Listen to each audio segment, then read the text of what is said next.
na porta, pedir, ter paciência, aguardar no Senhor, com gratidão, com coração grato, com humildade e simplicidade de coração. Amém? Amém. Aleluia. Glória a Deus. Glória a Deus.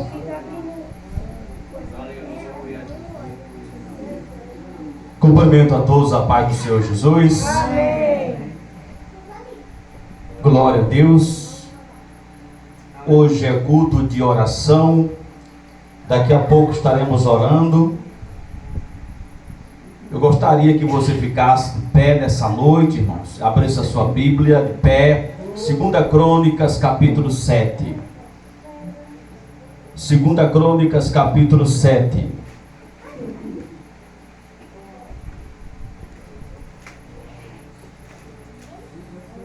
Antigo Testamento, 2 Crônicas, capítulo 7.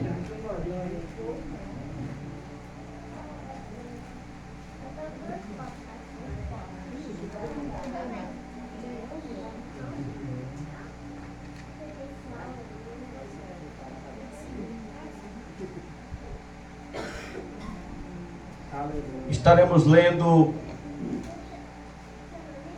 a partir do verso 12, que está escrito assim: E o Senhor apareceu de noite a Salomão e disse-lhe: Ouvi a tua oração e escolhi para mim este lugar, para a casa de sacrifício. Se eu cerrar os céus e não houver chuva, ou se ordenar aos gafanhotos que consumam a terra, ou se enviar a peste entre o meu povo, e se o meu povo que se chama pelo meu nome se humilhar e orar e buscar minha face e se converter dos seus maus caminhos, então eu ouvirei dos céus e perdoarei os seus pecados e sararei a sua terra. Para encerrar o verso 15: Agora estarão abertos os meus olhos e atentos os meus ouvidos à oração deste lugar. Você vai exaltar o nome de Jesus, ainda na posição de soldado, aleluia. O nosso obreiro evangelista Geilson vai fazer a oração para que Deus venha nos abençoar com a palavra revelada. Amém.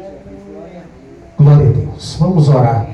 Senhor Deus Todo-Poderoso, Pai, a tua palavra, meu Deus, já foi lida nesta noite, Pai. Mas queremos, meu Deus, essa palavra, meu Pai, em nosso coração. Meu Deus, que nesta noite, Pai, a tua igreja venha abrir o seu coração. Nós venha abrir o coração, meu Deus, para receber essa palavra. Senhor, revela a tua palavra, meu Pai, no coração do teu servo, e que ele venha ser grandemente usado nesta noite por ti, Espírito Santo. Assim, meu Deus, como o Senhor tem usado, meu Pai, cada culto neste lugar, queremos ouvir, meu Deus, a tua voz mais e mais nesta noite, Pai, porque o Senhor fala desde o começo do culto, Pai. Abençoa, Deus, o teu servo, usa ele grandemente nesta noite e fala ao nosso coração, em nome de Jesus. Amém. Glória a Deus. Glória a Jesus.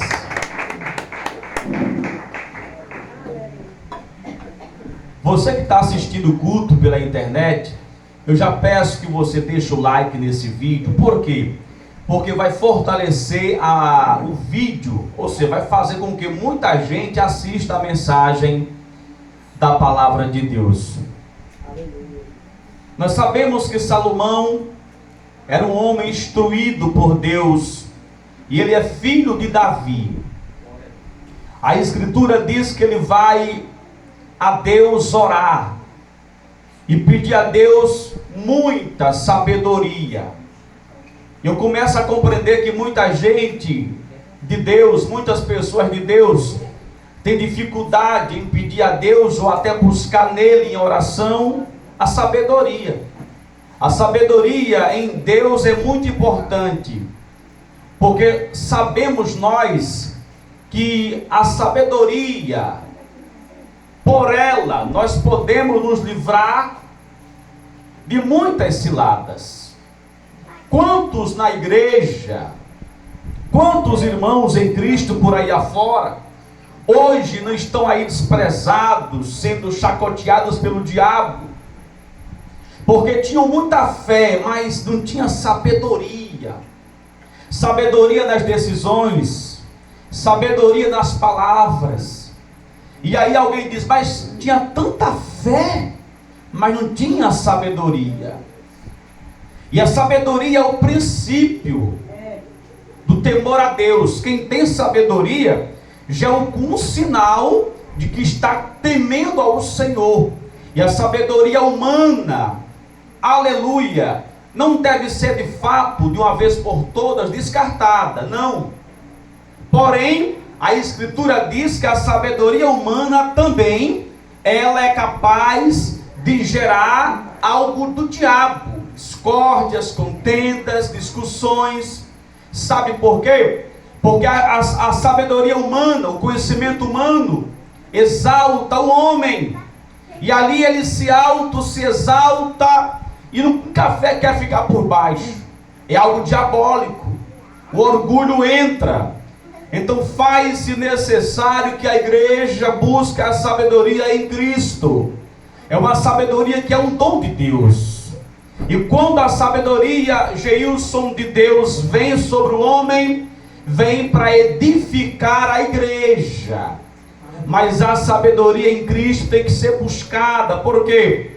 Porque é um dom de Deus. Assim como o dom de louvar, de ministrar, de evangelizar, o dom de profecia, também o dom do amor, ainda assim a sabedoria é um dos dons de Deus. E é muito bonito ver um crente sábio, um crente que tem o que dizer porque Deus o instrui. Salomão, ele é uma pessoa muito rica, afinal é filho de Davi, e filho de rei não é pobre, mas ele busca em Deus algo que o pai não havia lhe repassado, a sabedoria do alto. Certamente, se fosse nos dias de hoje, um filho de um rei estudaria nas melhores faculdades, e aí ele iria adquirir o maior conhecimento do mundo. Porém, ele não é bobo. Ele sabe que para vencer o mundo tem que ser através da fé em Jesus Cristo. Ele vai até o templo, até a casa de oração, e começa a orar. E a Bíblia diz que Deus responde. Presta atenção. Você acredita que Deus responde a oração? Aleluia. Deus responde. Alguns a Ele responde hoje, outros respondem amanhã, daqui uma semana, e outras pessoas Ele responde mais adiante. Mas Deus está ouvindo o clamor da igreja. Mas a Bíblia diz que Ele está orando, consagrando o lugar a Deus, e Deus derrama poder, unção sobre o altar. E ali Salomão, ele vê a glória de Deus sendo manifestada naquele ambiente. Ou seja, Deus respondeu imediatamente a oração de Salomão, porque Deus se alegrou quando ele pediu o quê? Sabedoria. Talvez você não esteja entendendo uma coisa. Deus respondeu imediatamente, por quê? Porque Deus estava vendo que ele estava pedindo algo que era para a glória do reino dos céus. Alguém não está entendendo? Quando nós tentamos abrir os olhos de Deus, quando é nós que devemos abrir os olhos, quando nós queremos fazer de Deus um boneco. Mas entenda uma coisa, é Ele que nos governa. Aí Deus nem fica respondendo a oração, mas quando Deus percebe que a oração é sincera e é um pedido para a glória dele, Ele responde imediatamente. Quando Salomão diz assim: Senhor, eu preciso de sabedoria, ele poderia dizer assim: eu sou rico, mas o meu saco não enche não, eu quero mais tesouro, porque quanto mais melhor, né, pastora? Quanto mais melhor, como diz o caipira, quanto mais melhor, porque tu és o dono do ouro e da prata. Mas não, ele pede a Deus sabedoria. E sabedoria não enche o saco, não. Sabedoria faz o homem prosperar. Sabedoria é importante, meu amado irmão, porque se tiver um homem sábio numa cidade, ele é capaz de botar um monte de rei no bolso. Diz a Escritura que Deus se manifestou favorável àquele homem quando ele pediu sabedoria. Presta atenção, olha para cá. Algumas pessoas gostariam de prosperar na vida, irmãos, crescer, ter um casamento admirável, ser um exemplo de casado, tá? Até aconselhar os casais, porque dá um bom testemunho como casados. Alguns gostariam de mudar de vida, mas ficam talvez se perguntando por que isso acontece. Mas eu sou instruído por Deus nessa noite para te dizer, porque lhe falta sabedoria também. Não é só falta de fé ou de sorte, não é só porque alguém roga macumba contra você. A sabedoria retira muitas vezes a maior dificuldade do seu caminho. É muito importante o saber em Deus, é muito importante o conhecer em Cristo. Quando Jesus, ele era muitas vezes perseguido, pastora, ele respondia com sabedoria. Um certo dia, alguém chega com a mulher, e a mulher estava em adultério. Os fariseus sabiam que pela lei de Moisés, quem fosse pego em adultério, seria morto, enfim, apedrejada. E aí, Jesus sabiamente, ele não vai agir com emoção, ele vai agir com sabedoria. Ele curva a sua cabeça, começa a riscar o chão. Eu já começo a compreender que Deus estava riscando o chão, porque estava escrevendo uma história nova para aquela mulher que era prostituta, caso viesse a se arrepender e deixar suas práticas. E aí, alguém fica, e aí, o que vai fazer? Porque na lei de Moisés, esta mulher seria apedrejada até a morte. O que tu dizes? E ali ele sabiamente, com sabedoria, não puxando o saco, não passando a mão da cabeça de ninguém, e nem denunciando ninguém, mas justiça ele é. E ele diz assim, olha, quem não tem pecado, que atira a primeira pedra. Ou seja, ele já estava dizendo assim, vocês estão julgando, mas são vocês também que têm pecado escondido. Então vão embora do mais velho ao mais novo. Mas ficou só ela, a mulher pecadora, e Jesus. Mas diante de Jesus, aquela mulher pecadora não ouviu Jesus dizer assim, está vendo? Eu te amo porque eu sou da turma do amor. Não disse isso. Vais e não peques mais. Ou seja, nem ele falou que a mulher estava certa, e nem ele falou que eles estavam certos em julgá-la. Ele disse, ninguém aqui está imune ao pecado, mas você está errada também. Vá para casa, mas não peque mais não. Ou seja, o pecado está sobre a terra, mas cada qual que se cuide. Ei, Jesus respondeu sabiamente. Nem disse assim, olha, eu vou fazer a sua vontade, fariseu. Nem falou assim, ei, pecador, eu te amo, fica assim mesmo, né? Não. Ele respondeu sabiamente para ambas as partes, porque a justiça julga corretamente.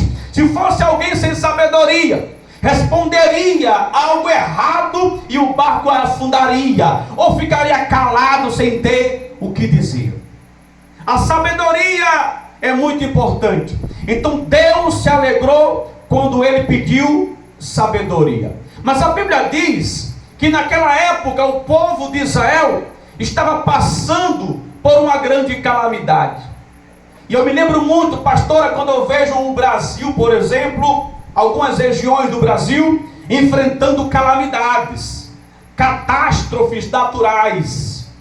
E aí as pessoas olham e dizem assim, olha, o homem é muito mau, ele mexe com o universo, ele faz queimadas e tal, e tal, e tal. E pouca gente diz assim, não, é o pecado da terra. Muitos não lembram disso. Diz tudo, é o efeito estufa no planeta. Estão queimando muito a Amazônia. As árvores estão arrancando para fazer tijolo e nas cerâmicas. está tudo descampado, o sol aquece muito, aí quando chove vem um desespero, mas pouca gente se lembra de dizer assim: rapaz, é o povo que não está mais merecendo muita coisa. A Bíblia vai dizer que nesta época ali em Israel, o povo não estava merecendo muita coisa não. E ali Deus foi muito claro com Salomão, e disse: olha, quando eu cerrar a chuva, quando eu ordenar que os gafanhotos venham sobre a terra, porque o povo vivia de planta, e os gafanhotos eram o quê? Os insetos que comiam as plantações. Quando eu permitir que isso venha sobre a terra, o povo vai ver vitória, mas com uma condição: se esse meu povo, que se chama pelo meu nome, se humilhar, orar e buscar a minha face, e se converter dos seus maus caminhos, aí sim, eu ouvirei dos céus, perdoarei os seus pecados e vou curar esta terra. Deus está dizendo assim: olha, muita coisa que pode acontecer na terra, com a minha permissão. No verso 13, diz assim: se eu cerrar, é ele, ó, se eu cerrar, só até aí. Então, ele está dizendo assim: eu é quem cerro, eu é quem fecho, eu é quem abro. E muita gente que gosta de estudar, e é bom que estude, mas preste atenção, estudar e pedir a Deus sabedoria, porque quem estuda muito logo diz: mas a natureza, a mãe natureza, a chuva vem porque a natureza proporcionou, a natureza quem formou as nuvens, a ventania foi quem trouxe essa nuvem para cá e choveu aqui.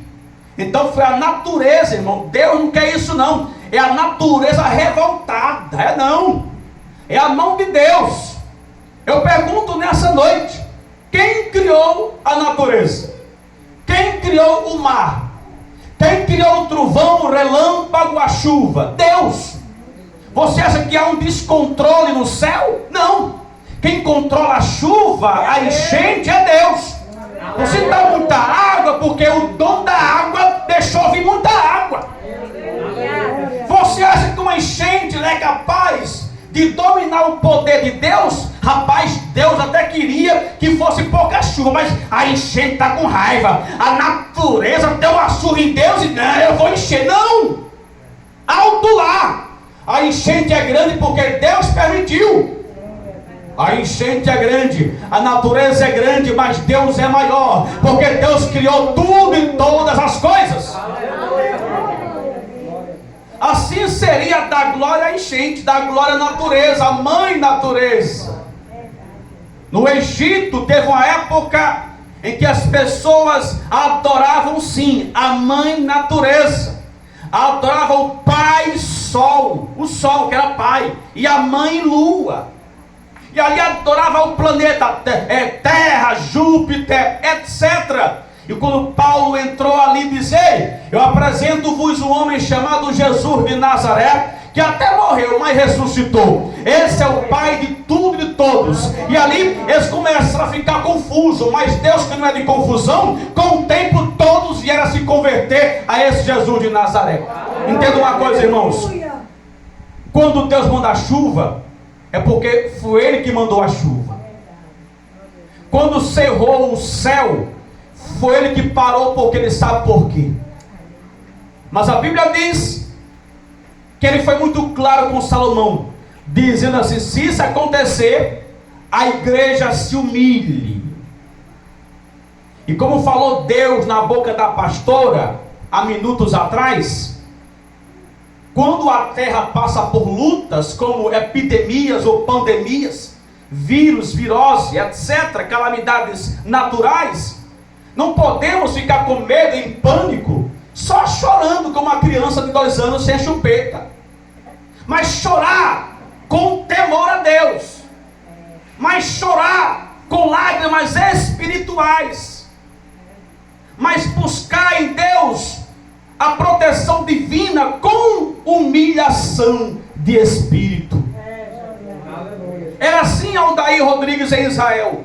Quando alguém estava em luto, em tristeza, em pranto, quando o país, aleluia, ficava só misericórdia, os profetas e reis entravam em propósito de oração e assim diziam, todo um decreto do país, todos ficarão o quê? Orando com um pano de saco, com cinza na cabeça, se humilhando a Deus, porque a humilhação é você se achar menor do que tudo. Quando você se humilha a Deus, você está dizendo, Deus, eu sou um cachorro morto, eu não sou nada sem a tua presença, me ajude. É uma autodependência de Deus, humilhação. O que Jesus fez, se humilhou numa cruz. Ele ficou ali, apareceu para todo mundo. Qualquer pessoa hoje tem um vídeo dele ali morrendo, sangrando, com a coroa de espinhos na cabeça. Aquilo é uma humilhação muito grande. Ele se humilhou, ele desceu para Deus, o Pai, o exaltá-lo entre os mortos. Então, na problemática da vida, faz-se necessário o quê? Se humilhar diante do Senhor. E quando Deus promove essas lutas diárias na terra, não uma pessoa só, mas Ele permite na terra as adversidades, como já foi dito aqui, as pandemias, por exemplo, que ali atinge muitas pessoas, só a humilhação sincera que move o coração de Deus.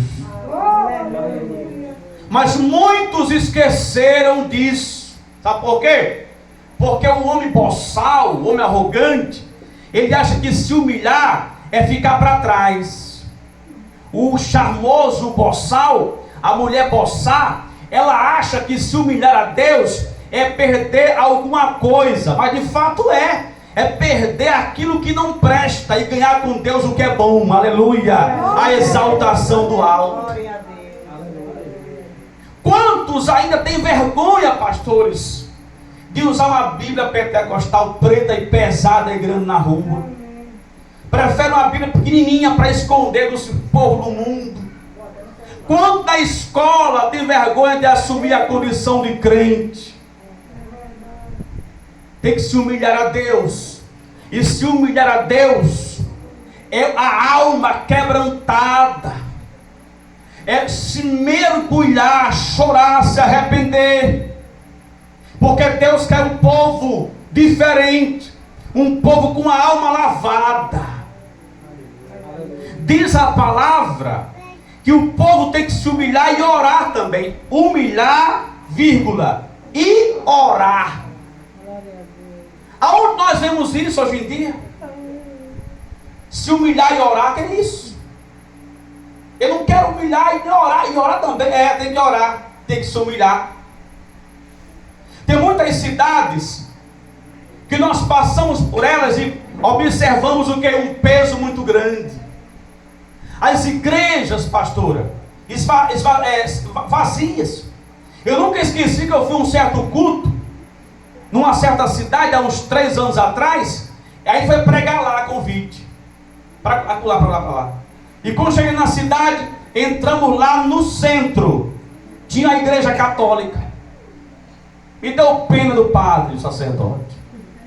Ele, na minha frente assim, lá no altar, sozinho, com as 5 pessoas de branco no altar, e aí embaixo, contado, aqueles pessoal mais antigo, mais velhinho, né?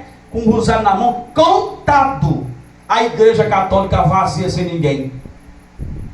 Cadê a oração? Já que estão buscando o catolicismo, então que honre a sua fé. Mas está todo mundo buscando tanta coisa nas igrejas. Mas a humilhação, a oração, Deus reverte o quadro quando alguém se humilha. Aleluia. Mas muitos têm dificuldade.